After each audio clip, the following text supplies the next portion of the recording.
Thank you. नाम ज्योति यादव है और मैं इसी उत्तर प्रदेश के डिस्ट्रिक्ट मैनपुरी से बिलोंग करती हूँ।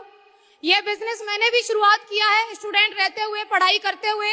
गांव में रहती थी। जब मुझे इस बिजनेस की जानकारी मिली तो गांव में रहकर के ही मैंने निर्णय ले लिया कि मैं काम करूंगी, मैं बिजनेस करूंगी। क्योंकि आज जब मेरे जरिए किसी लोगों के पास जब बिजनेस जाता है तो लोग ये बोलते तुम तो गाँव में नहीं रहती होंगी इसलिए तुमने काम कर लिया होगा, तुम्हारे तो माँ बाप ज्यादा पढ़े लिखे ज्यादा अमीर होंगे इसलिए तुमने काम कर लिया होगा, अरे तुम्हारे घर में तो बिजनेस पहले से होता होगा इसलिए तुमने बिजनेस कर लिया होगा। इनमें से एक भी बात मैं कहूंगी सही नहीं है। मैं गांव की रहने वाली, घर में कभी बिजनेस हुआ नहीं, घर में कोई बिजनेस के बारे में जानता नहीं, माँ बाप भी उतने ही पढ़े लिखे जितने कि मुझे पढ़ाई में आगे बढ़ा सके। और मैंने निर्णय लिया कि मैं करूंगी एसलीपीएस वेलनेस। क्यों? क्योंकि घर में कोई एक तो पैदा होता है जो पिछली 7 पीढ़ी के अंदर नहीं हुआ, वो ये करके दिखाने का दम रखता है। और वो जरूरी नहीं कि घर का बेटा हो या घर का बड़ा हो, वो घर का छोटा भी हो सकता है और वो ज्योति यादव बेटी भी हो सकती है। जरूरी नहीं कि वो बेटा हो। निर्णय लिया मैंने कि अभी तक जो चला तो चला, अगर आज बिजनेस में ये लोग कह रहे हैं कि यहाँ पर काम करके गाड़ी घोड़ा बंदूक वगैरह सब आता है तो वो मैं लूंगी।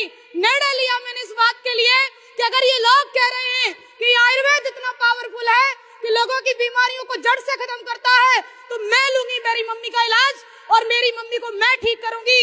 और धन्यवाद एसलीपीएस वेलनेस का भी, धन्यवाद रिजल्ट ओरिएंटेड प्रोडक्ट का भी, क्योंकि आज अगर मेरी माताजी ठीक है तो मैं यहाँ पर खड़े होकर कह पा रही हूँ।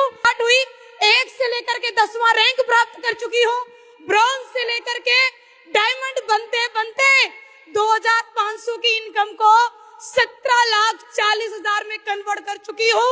This is power of SLPS wellness. कोई कंसेप्ट नहीं इसके अलावा। पैदल से आई थी मैं, जब पैदल जाके लोगों को समझाती थी कि ज्वाइन कर लो, बिजनेस इतना अच्छा है कि घर में गाड़ी आएगी तो बोले पहले अपनी ले आओ। अगर इतना ही अच्छा काम है तो पहले तुम क्यों नहीं ले लेती, बिटिया तुम ले आओ, पोछा हम मार देंगे। कम वक्त कहीं दिखाई नहीं देते आज दिन तक।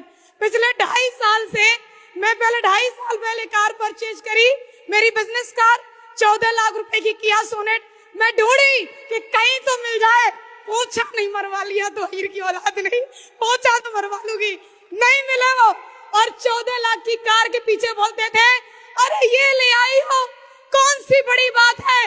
तो रिकॉर्ड भी हमने बनाया और रिकॉर्ड भी हमने तोड़ा।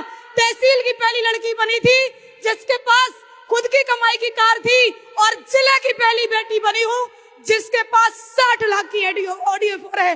Thank you.